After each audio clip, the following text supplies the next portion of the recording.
We have to come here for 5 minutes, 3 hours, right? Now, if you and I didn't have a story about failing in the past, there would be no fear of failing in the future, right? So how do you go beyond the fear of failure? How do you go beyond the fear of failure? Face it.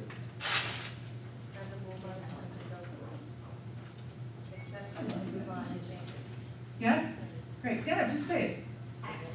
Action. Yeah. And I would say, you just think that fear is going to be there no matter what, so you just move through it.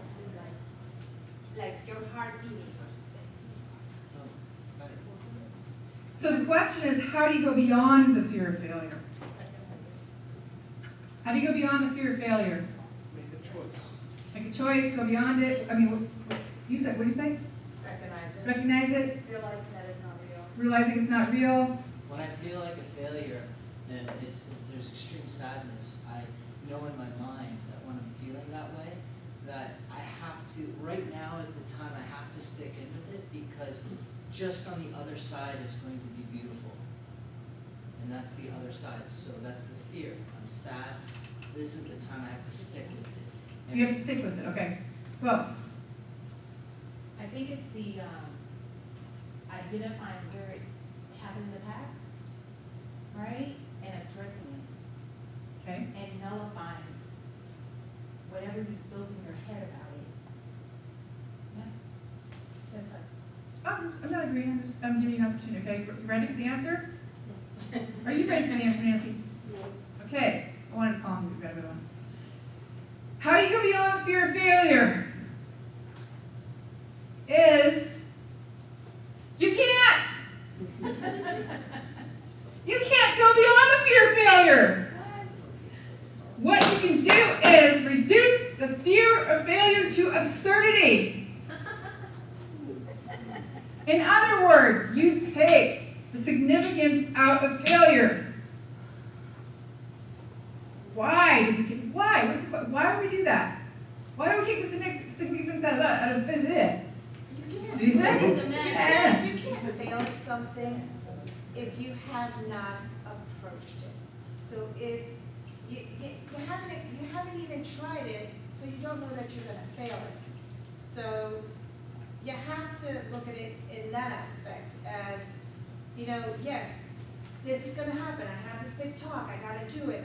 You're going to work yourself up for something that hasn't even occurred yet, so you don't know if you're going to fail. You could be like, hey, you mastered this, like, hands down, no problem. So looking at it in that perspective of, you know what, I'm going to go to this thing, and I'm going to rock it, and I'm going to give it my all, and let's go do it. So you're going in with such a strong thing that you're going to fight the fact that you're not going to fail because there is no desire to fail. So you yourself, within yourself, are already acknowledged that I'm going to succeed, and you will succeed. If you go in a mindset of, oh my God, I'm so scared, I'm going to fail, I'm going to go, oh, what are they going to think? Wait, hold on. How many of you have actually done that? You've had like, I'm going in there, I'm going to rock it, I'm going to get 20 sales, I'm going to run the 100-yard dash or 50-yard dash in 2.2 seconds, It didn't happen. and you failed. Yeah, we've all experienced it, right? So what? So I said, in other words, take the significance out of failure. Like, how do you take the significance out of it, or why are we taking the significance out of failure? Choose the meaning. So I can figure out. Because Not be afraid. failure happens. It's going to happen. And you guys, you guys know this, right? There's no real accomplishment without failing. Can you be successful without failing? Right? And most people never use that strategy. That's going to be part of your assignments this week, is to bring insignificance and empty and meaningless to the fear of failure by distinguishing the absurdity of it. Like how they're going to do. Yeah. Catch yourselves. What the hell did I just say or think? Yeah. Your body sensations, you'll start recognizing. And you guys will get how absurd you are. And it's going to be awesome. What a cool assignment! What is this thing? You get to discover how, we're going to get to it, you're going to discover how absurd you are. is to bring the insignificance, the empty, meaningless, to the fear of failure by distinguishing the absurdity of it. We'll hand that out in a second. And Thomas Edison once said, I have not failed. I have just found 10,000 ways that don't work. So, with that, I'm going to give everybody a chance to share what's opening up for you out of this conversation. So we're going to do a paired share. I'm going to give you a minute each, okay? I'm going to turn to your partner and share what you've seen as you begin to confront the fear of failure. Right? Share what you've seen as you begin to confront the fear of failure and the impact on your life and the possibilities you're starting to invent. Oh, do you need to write that down or do you have it?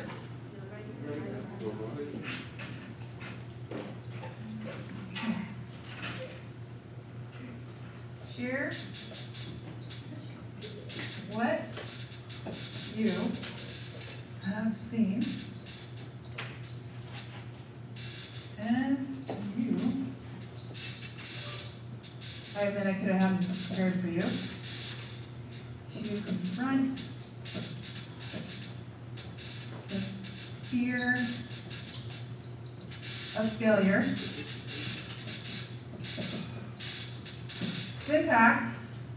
Its impact on your life, and do all of this in the sharing. I'm actually going to give you guys a minute and a half to do this on your life.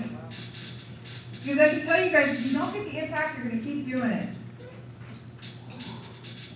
That's why I went after it with Jasmine, so she could get the impact. And the possibilities.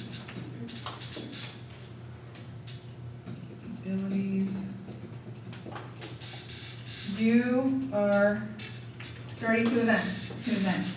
Okay, turn to your partner and give you a minute and a half each.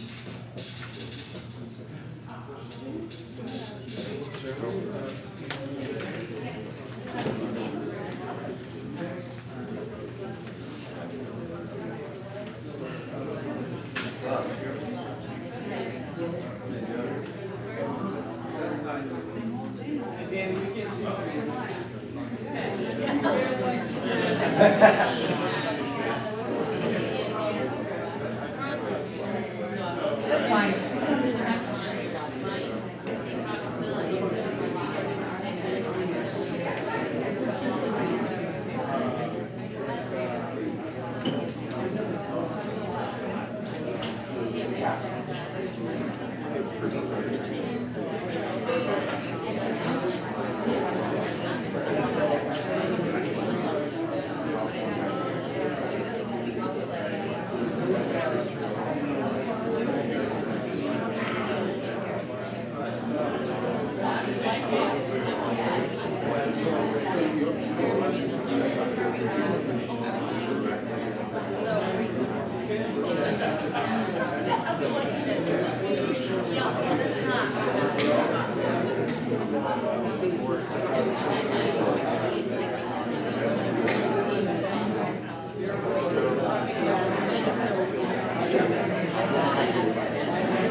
Okay, go ahead and switch if you haven't switched. Please switch. 1.5 more minutes.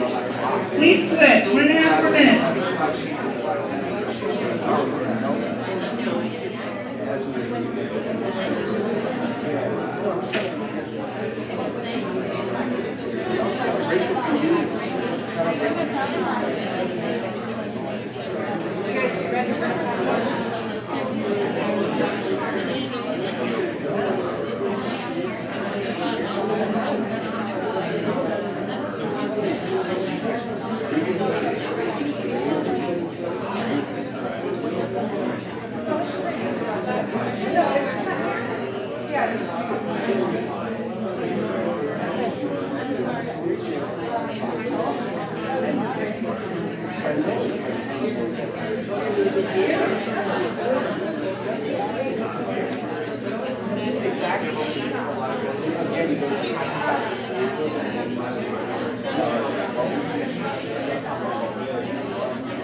Okay, 15 more seconds, start to wrap it up. 15 more seconds, start to wrap it up.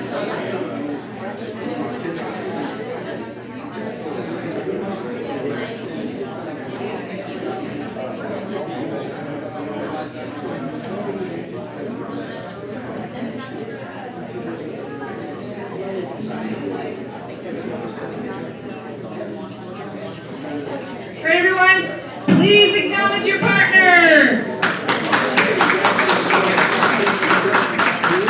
Okay. So for our next conversation, this is a really powerful distinction.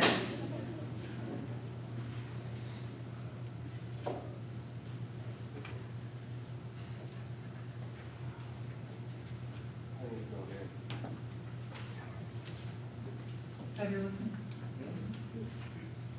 The distinction responsibility is a context for living life.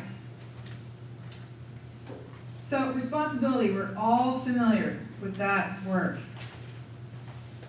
And we're going to distinguish it as a possibility. So the way that we distinguish it as a possibility, not like a have to, right?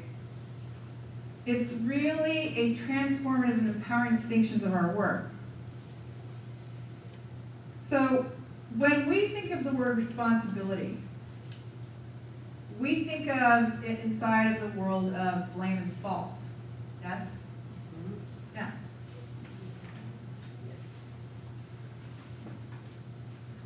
So here in this conversation, like whatever you think that you know about responsibility, I'm inviting you to listen for a new possibility for yourself inside this conversation. I know it's late. You guys have been doing great all night.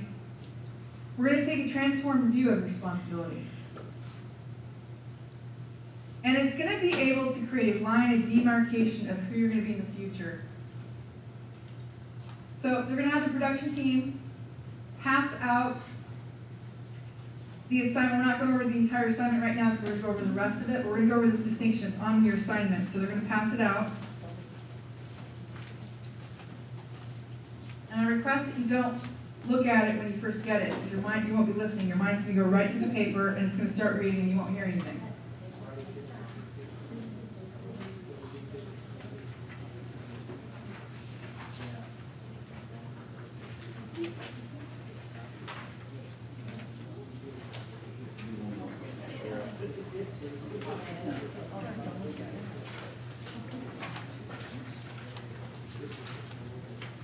So we have one? Not yet.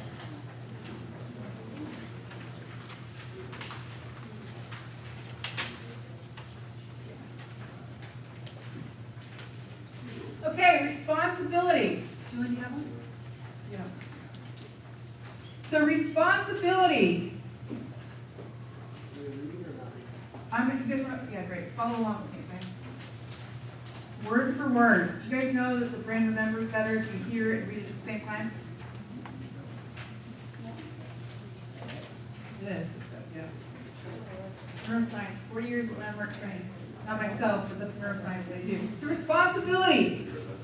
Responsibility begins with the willingness to be cause in the matter of one's life. Ultimately, it is a context from which one chooses to live. Responsibility is not burden, fault, praise, blame, credit, shame, or guilt. And responsibility, there is no evaluation of good or bad, right or wrong. There's simply what's so, and your stand. Being responsible starts with the willingness to deal with a situation from the view of life that you are the generator of what you do, what you have, and what you are. That is not the truth. It's a place to stand. Nobody can make you responsible. Just like nobody can pee for you. For example. I really wanted you to get it. It's the best example. No one can make you responsible, nor can you impose responsibility on another. It's a grace you give yourself, an empowering context that leaves you with a say in the matter of life.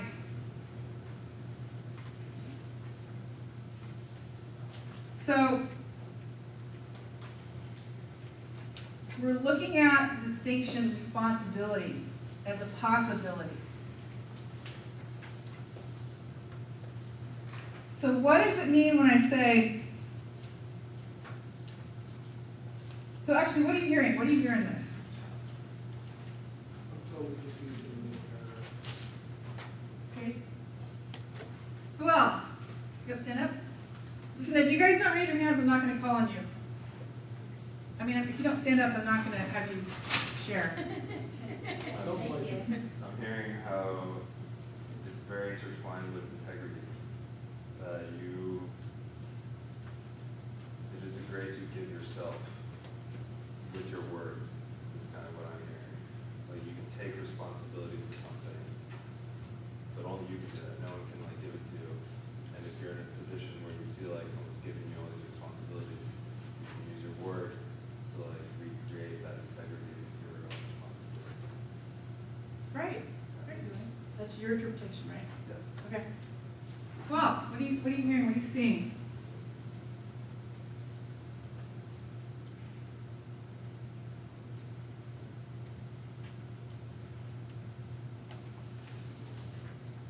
Yes. Good. Go ahead and stand up. I see the first thing that caught my attention was willingness to be the cause in the matter of one's life. I felt that was like very like embodied. The cause, you're the cause. So it's a willingness to be the cause in your own life. Okay. Now, what as a community here, what does it look like to be caused in the matter of your life? Great, Jennifer. Thank you. What does it look like to be caused in the matter of your life? Empowered. Chris?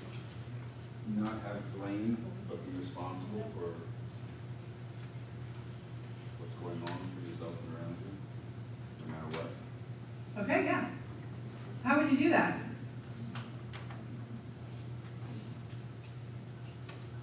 Acknowledging what's happening, and if there is some level of impact that I could do about it, regardless if someone else made a mistake, I could still participate in getting it done. Got it. Okay. So, in responsibility, you guys, it's like this. I am responsible for all of it. My life. You're responsible for all of it. There is no 50-50. Here at Landmark, we talk about 100% zero. What about two people when they're doing it's two people inside of a exchange. So if they don't give their half or something, like that's interesting, right? Like. Well, yeah, I knew that was going to come up. Okay. So, you have an interaction with someone, and obviously it's another human being right there. But you're the generator of everything you do. So either way they respond or whatever, you're the creator of your own context. You're actually the one that's responsible. You're the creator, the everything that you have. So what would a relationship look like if you were coming from 100% zero? What's the other people?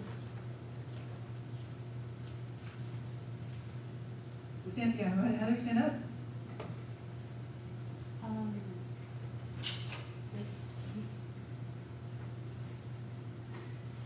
Like we did this weekend with We Are Group, if you're with another person in a relationship, you are group, so you have to make sure you have to stand for that other person to make sure that you both together are 100% responsible. You're saying together you guys are 100% responsible. Well, 100%, I'm 100% responsible for myself, but also stand for the other person, so they're able to be 100% responsible as well. Yeah, you're not depending on another person. Right. Right, yeah, okay. So, you're responsible for all of it, the good, the bad, the everything. It's not a morality conversation. So let me ask you this, right? It's like this. If something's not working around you, you might ask yourself, who am I that it's not working? Do people go around and ask that in life? Wow, that didn't work. Who am I that that's not working? I'm the creator and the generator of what I do, everything I have. You see that? Right? Who was I in the matter of this situation that this person left empowered?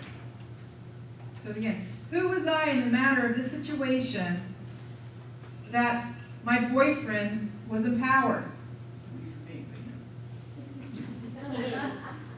Or not empowered? Who am I that they're not empowered? What's missing? What's causing this? This is my stand in the matter.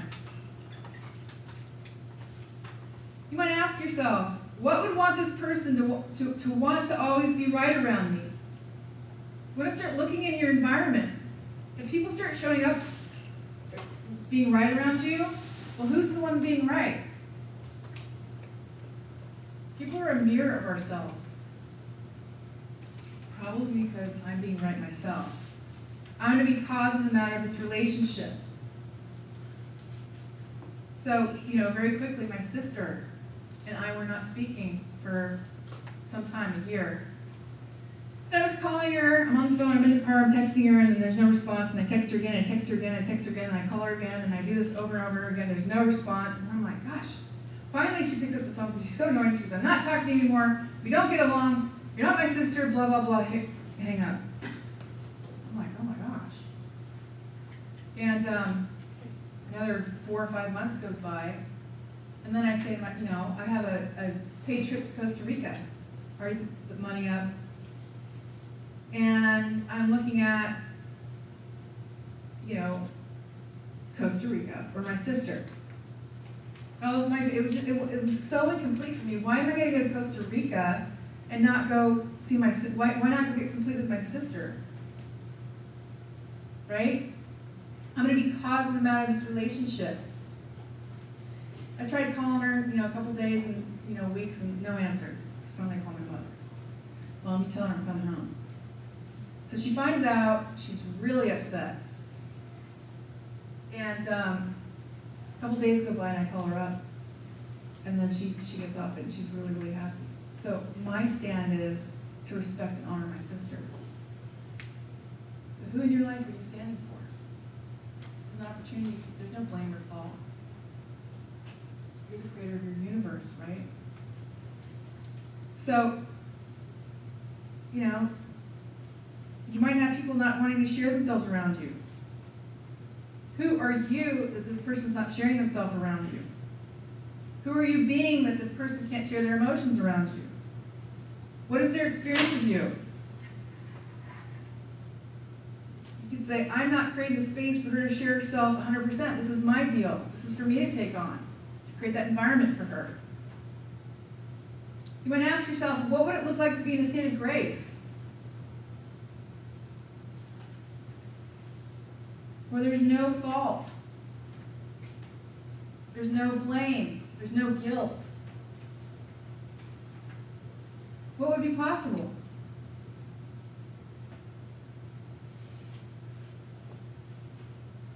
I know dead people wouldn't be possible. Are you guys dead? What would be possible? Anything. Yeah, anything. Go ahead, Christine. Better marriage. Better marriage. How about an extraordinary marriage? Yes. Yeah, I am the generator as a gift to another person and yourself. So that's what we're going to take on this week, you guys. That distinction. I actually had it posted in my bathroom for 2 years. So now you get the opportunity to post in your bathroom for 2 years. Right? You know, and you want to look that we live in a world of becauses, because this didn't work out. Human beings, we do that, right? The moment that you say because, you're saying that something other than you is being caused in the matter of your life. And you're giving something or someone else the power to say how your life is going. Then what's happening in your life lives outside of any access for you. So if you're living life like what's happening is a function of some because, which you do, this happened because of this, because of traffic. This happened because I didn't have enough money. This happened because she said this or she pissed me off. This happened because my boss said I didn't get a raise. Then you get stuck in a story about it. That's how you get stuck. And a never-ending story, and you don't have any direct access to anything because it's outside of you. So between now and next session, your job is to start noticing all of your becauses and the grip that they have on your life. And in the face of that grip, to take action. So I'm going to give you a minute each to share what are some of the major becauses that are using you. Turn to your partner and share with your partner for a minute each. What are some of the major becauses that are using you?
Please switch if you haven't switched. One more minute. One more minute.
15 more seconds. Start to wrap it up. 15 more seconds.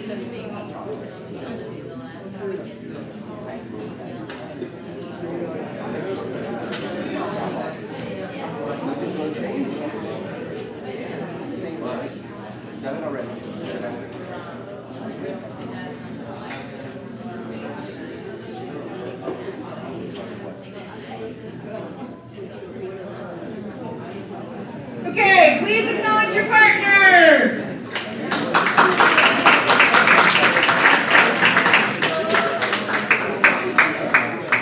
All right, so our last session. At our last session, we talked a little bit about the advanced course, yes? So I know that several of you took the advanced course this weekend. It's really a treat to have you guys. You're actually still in your advanced course. It ends tomorrow. Yeah. Right? How many of you took the advanced course this weekend? Yeah. Of course. Right on. Beautiful. See you guys.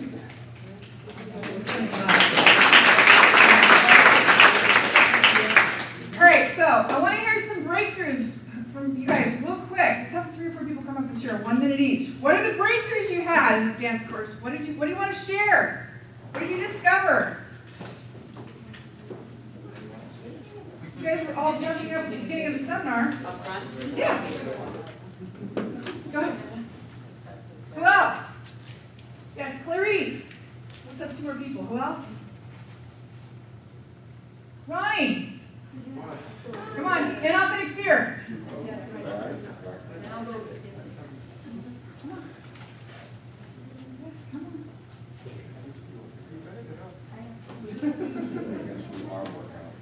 Great, so Leslie, what breakthrough did you have in the advanced course this weekend?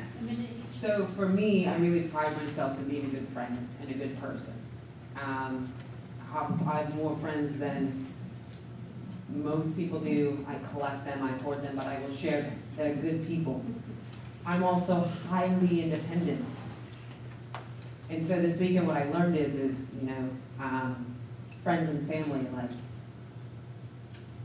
if you're not winning, I'm not winning. And a lot of times I would be like, well, I'm here for you, that's your stuff. I can't take that on. I can't fix that for you. But it's not about fixing. It's about community, which is something in my coaching practice, which is so important, right? We're a community, we've got to do it together. And it clarified a lot of things. 30 more seconds. As far as my personal life, my family life, but also in the realm of coaching. You know, just holding people more accountable as far as like being a team, being a unit. So. What does that provide for you?